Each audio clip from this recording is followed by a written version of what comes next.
What's up, y'all? I'm gonna cut right to the chase because I don't want to make this video too long. So today, I want to talk about C-PTSD, which is complex post-traumatic stress disorder. Um, and yeah, I obviously have complex PTSD, C-PTSD, and most of you probably know what PTSD, post-traumatic stress disorder, is. When you experience very traumatic, life-changing event, such as going to war, being assaulted, being in a near fatal accident. But what differentiates CPTSD from PTSD is PTSD is normally in relation or caused by a particular incident. You have anxiety and flashbacks related to that particular incident. Complex PTSD is just that, complex. And the complexity arises from repeated and prolonged exposure to a traumatic experience. So, for instance, being abused over time, whatever kind of abuse, emotional abuse, physical abuse, sexual abuse, being a POW, being trafficked, being in an abusive relationship, stuff like that. Just what, and the trauma is compounded. Like, it either happens over a long period, extended period of time, or it's repeated trauma. So, that's what I've been through. As far as trauma, pretty much been through every kind of trauma you could think of. And I'm not exaggerating. Pretty much every kind of trauma you can think of. And I'm not ready to get into details, but maybe I will one day. But yeah, so and complex trauma, the nature of it is it's basically PTSD plus some more stuff, like constant hypervigilance. Like you're always, it's kind of like your nervous system is just overactive at all times. Like there's a lot of overlap with symptoms of ADHD. It could be like restlessness, impulsivity could occur. Just your nervous system is all fucked up. Long story short, you could have basically some identity disturbance in which you constantly view yourself as being bad, and of course that's like related and due to internalized shame. Like you might have grown up with someone constantly telling you things about yourself, and you internalize it. That's what happened to me, like for a long time, and still now to some extent. Like I just felt, and sometimes still do feel, as though I'm a bad, defective, broken person. A lot of people with CPTSD will express that similar sentiment. And again, that shame is a big part of it. And it's easy to see when some things are happening to you repeatedly over a extended period of time. That's what happens. You start to think that these things are meant to happen to you, that you did something wrong, that there's something fundamentally flawed. Other stuff, increased startle response. Like I'm very easy to startle because I'm always on edge, because I came from an environment where I constantly had to walk on eggshells, be vigilant, watch everything I did. A lot of people would see PTSD. There's a lot of dichotomy when it comes to CPTSD. Like you wanting to be close to people, a desire to be close to people, but also a vigilance and kind of ambivalence toward people. I've had that, like that. It's very apparent in my relationships that push and pull, where you're being very affectionate and attached and even clingy to a person, to the alternation between just being distant and aloof, and because you don't want to get hurt, because you've been hurt. That's what causes that. What else? Now, one thing I want to address, and Oh, well, before I even get into that, now, CPTSD is a diagnosis, but in America, where I currently am, um, America, we have the American Psychological Association, as opposed to other countries where there's the World Health Organization. Um, and the APA uses the DSM, the current uh, version of the DSM-5, the Diagnostic and Statistical Manual. CPTSD is not a diagnosis in the DSM, but it is a diagnosis in the ICD-11, which is used by the World Health Organization. So, yeah, obviously, there is PTSD, and it's, if I'm not mistaken, it's somewhat addressed in the DSM, but not as a separate diagnosis. And it most certainly should be. Like, the World Health Organization ICD-11 is more widely used around the world than the DSM-5. But America has to do everything different. America has to act like their shit is better than everyone else's. So, and the DSM uses more as what's called a categorical model to mental health diagnoses anyway. So that's in contrast to the dimensional model used by the ICD-11. So, and the put that in the simplest terms, there in the categorical models are very set of set in stone diagnoses. You must fit this amount of diagnoses to be diagnosed with a certain disorder. The dimensional method differs from that in the sense that it's more of like there's a spectrum. There's varying degrees to which something affects you, and it becomes a disorder based on how much it becomes maladaptive and affects your life, which makes more sense because then it's more tailored to who you are as an individual rather than everyone that has this acts just like this.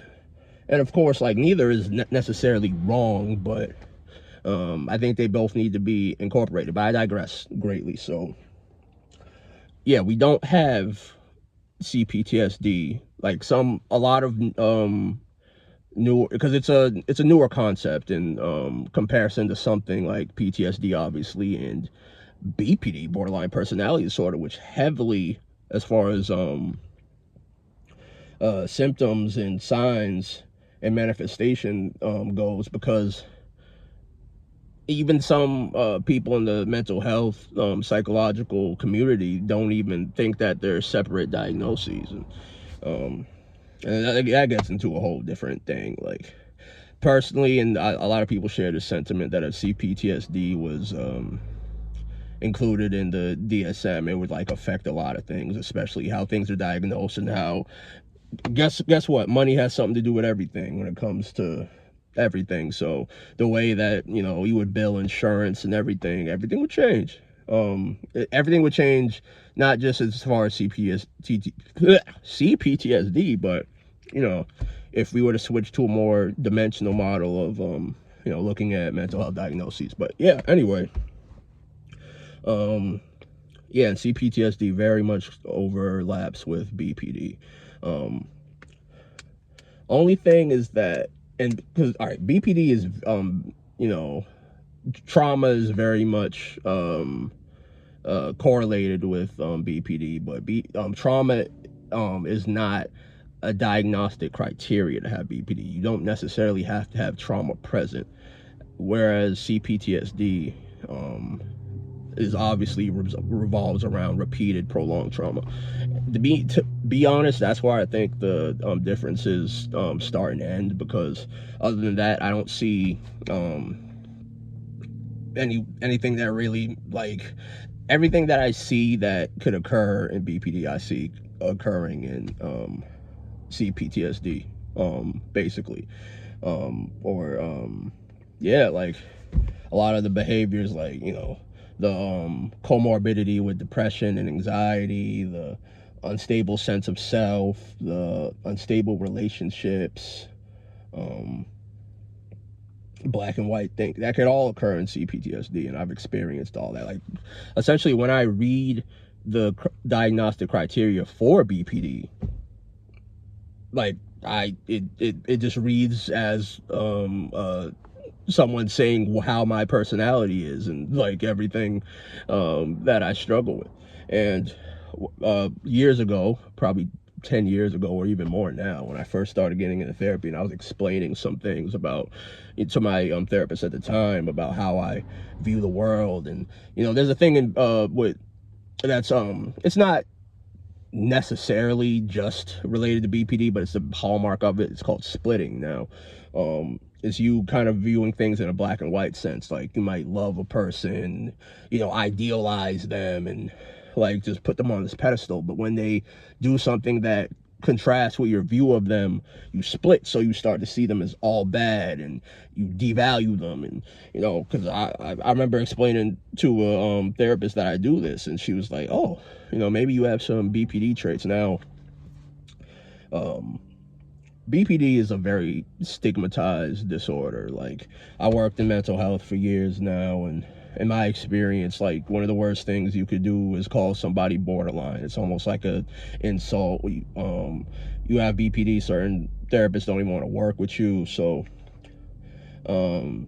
it's seen as a problem disorder, along with the other cluster B personality disorders like antisocial, narcissistic, and histrionic personality disorders, the dramatic, erratic cluster of personality disorders. So you have a cluster B disorder, and BPD being one of them. A lot of therapists, like, if you get that label put on you, like, everything you do is going to be attributed to that, and you're going to be seen as difficult. And it's got better over years. The stigma, like, is gotten a little bit less, but there's still a stigma. In the past, this disorder was almost exclusively attributed to women, and because it manifests differently in men. Men tend to externalize more, like the chronic anger, the impulsivity, like the unstable moods, and really, like, that tends to manifest differently in men, to the point where it'll be seen as antisocial behavior, more likely to get a diagnosis of antisocial personality disorder, end up in prison, have that label put on you, which is also bad. But current research shows it occurs pretty evenly between men and women. So again, I don't officially have this diagnosis. Even when my therapist at the time brought it up, she seemed reluctant to even discuss it, like uncomfortable. Like, I saw her physically uncomfortable. Like, maybe you have borderline trait. Like, fuck putting it on paper. And she probably was doing me a favor not putting that on me. But I got C-PTSD. She said I have borderline traits. I think I got both. Like, I think if it's true what some people say, that they're not separate diagnoses, like, I got one or the other. But I definitely got C-PTSD, and I think and or BPD. But yeah, man, it's been a long, hard journey. Like, trauma after trauma after trauma, unstable relationship after unstable failed relationship, being angry all the time, depression, anxiety, self-hatred, shame, wanting to hurt yourself, God forbid. And yeah, man, it's one of the, take a deep dive, not as deep as I want to get, like, but just talk about these, put some awareness out there. Hopefully someone will see this and relate to it, and even if they're not diagnosed, and make them want to, listen, I don't care who you are or what you're going through, go to therapy, bro. Like, I don't think anyone is I know everyone is not completely mentally well, especially in this world we live in today, where everything's fucking chaos. Like, you go to the doctor, right? Hopefully you go to the doctor for routine checkups and physicals, and you've never ever been told in your life that you're completely physically perfect and healthy. You never in your life you've heard that. It's always you could be doing something more to improve your health, or be eating better, or exercise. Like, the doctors never told you you were physically perfect. Why would your mind be any different? Why would your brain be any different? That's part of your body. That's part of your health. So I think is just how, you know, you go routine. Like, you might not need therapy every week or every other week or every month, or like, but, you know, I think everybody should see somebody at, you know, regular intervals just to check in. That's my personal belief. And I consider it to be a fact, but, you know, your mileage may vary. But yeah, man, I just wanted to make this video real quick, put this information out there. And I wish I could say it's beautiful outside, go get some air, but yeah, try to get some air anyway. I mean, it's shitty in Boston today. It's all cloudy and but shit, man, get outside, get some fresh air. Just enjoy this before the damn, you know, snow starts coming in a couple months or less than that. Yo, man, it's your boy, yours, bro, punching out. Peace.